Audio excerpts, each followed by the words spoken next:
Бүгінгі сабақтың тақырыбы айнымалысы модуль таңбасының ішінде болып келетін теңсіздіктерді модульдің анықтамасын қолданып шешу. Яғни мына жерде өздерінің естерінде болса, x-дің модулін біз анықтама бойынша былай ашатынбыз. Модуль x-дің мәні x-ке тең болады, егер x-дің мәні оң болса, минус x-ке тең болады, егер x-дің мәні теріс болса деген. Енді осы анықтаманы біз мынандай күрделі модулі бар теңсіздіктерді шешкенде қолданамыз. Бұл жерде бөлшектің бөлімінде x айнымалы тұрғандықтан біз теңсіздікті x айнымалыға көбейтуімізге немесе бөлуімізге болмайды. Себебі оның біз таңбасын нақты білмейміз. Олай болса, осы жағдайда біз x-15 модуль ішінде тұрған өрнекті анықтаманы пайдаланып ашамыз. Сонда мынандай болады. x-15 тең болады x-15-ке егер x-тің мәні 15-тен артық болса. Яғни x-тің орнына 15-тен үлкен санды қоятын болсақ, мысалы 16-ны қойсақ, 16-тан 15-ті алсақ, плюс оң таңбалы сан шығады. Ал x-тің мәні 15-тен кем болса, онда бұл теріс сан болып қалады, теріс. Яғни 15-тен кіші сан 14. Ондай болса, біз алдына минусты жазамыз да, минусты жазып, x-15 түрінде жазамыз. Яғни жаңағы анықтамамыз бойынша. Енді осыны пайдаланайық, қолданамыз. Бірінші жағдайда x-тің мәні 15-тен артық болғанда дедік. 15-тен артық болғанда модуль ішіндегі x-15-тің орнына біз x-15-ті жазсақ болады екен. Бөлімінде x-тің өзі қалады, үлкен 4-тен деген теңсіздік болады. Енді бірінші теңсіздік ол x үлкен 15-тен, ол 15-тен плюс x-ке дейінгі сандарды білдіреді. Ал екінші теңсіздік бөлшек рационал теңсіздік.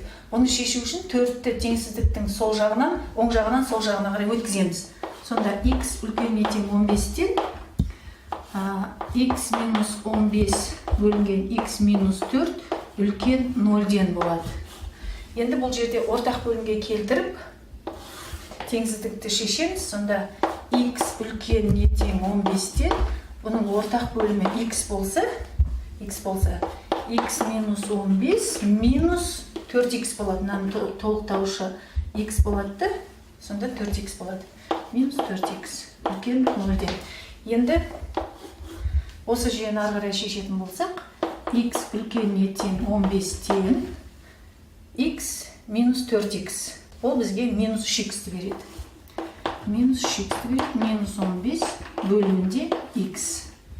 Бұл үлкен 0-ден болады. Енді бұл теңсіздікті ары қарай былай жазамыз.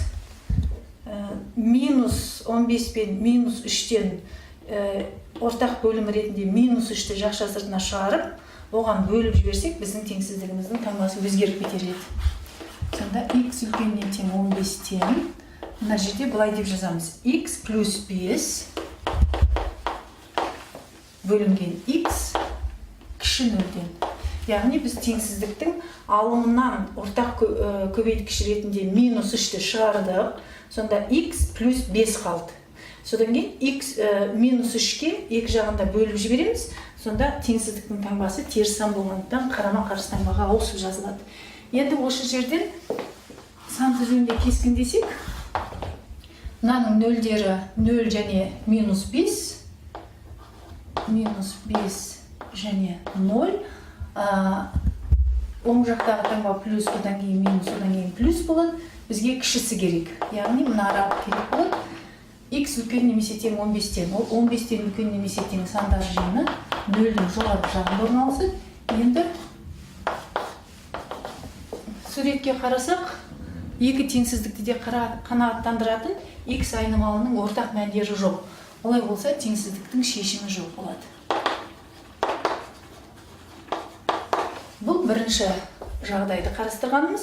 Енді екінші жағдай деймізді, жаңағы модульдің орнына минус x-15 өрнегін қоямыз. Яғни бұл x-тің мәні 15-тен кіші болғандағы жағдай дейміз.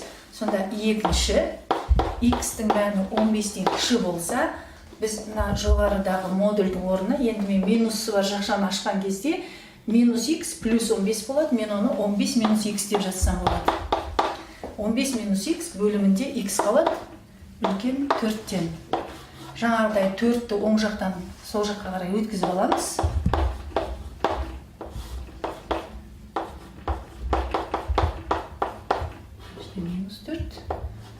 үлкен 0-ден. Екінші бөлшек рационал өрнекті ортақ бөлімге келтіріп аламыз. X минус x ортақ бөлім ретінде мынада x болады, сонда минус 4x үлкен 0-ден. Енді бұл теңсіздікті біз былай жасақ болады. X кіші 15-тен.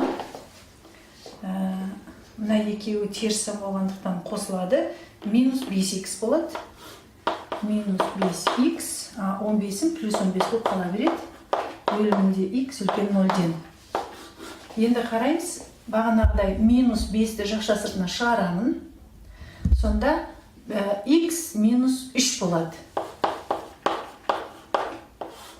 X минус 3 болады. Енді минус 5-ке теңсіздіктің екі жағында мүшелеп бөліп жіберсем, теңсіздігінің таңбасы қарама-қарсыға ауысады.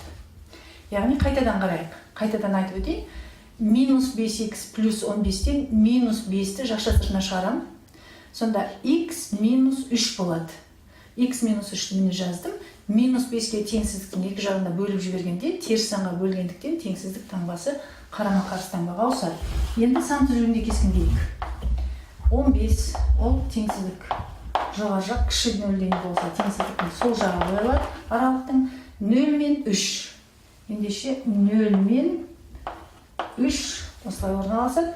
Оң жақтан бастаса плюс минус плюс таңба бізге минус таңбалар алып келеді екен. Міне, сонда берілген теңсіздікті қанағаттандыратын ортақ x-тер жиыны 0-ден 3-ке дейінгі аралықта жатыр. Сонда теңсіздіктің шешімі 0-ден 3-ке дейінгі аралық болады. Сонымен берілген теңсіздікті шешу үшін біз қандай жұмыс жасадық? Тағы бір қайталап өтейік. Яғни модульдің өзін анықтаманың көмегімен аштықта x-тің 15-тен үлкен болған жағдайын бір жағдай деп қарастырдық. Ал x-тің 15-тен кіші болған жағдайын екінші жағдай деп қарастырдық. Әрбір жағдайдың шешімдерін тауып алдық та, жауабына ортақ шешімді жаздық. Бірінші жағдайда шешімі жоқ болғандықтан, жаңағы теңсіздіктің, берілген теңсіздіктің шешімі 0-ден 3-ке дейінгі аралықта болады.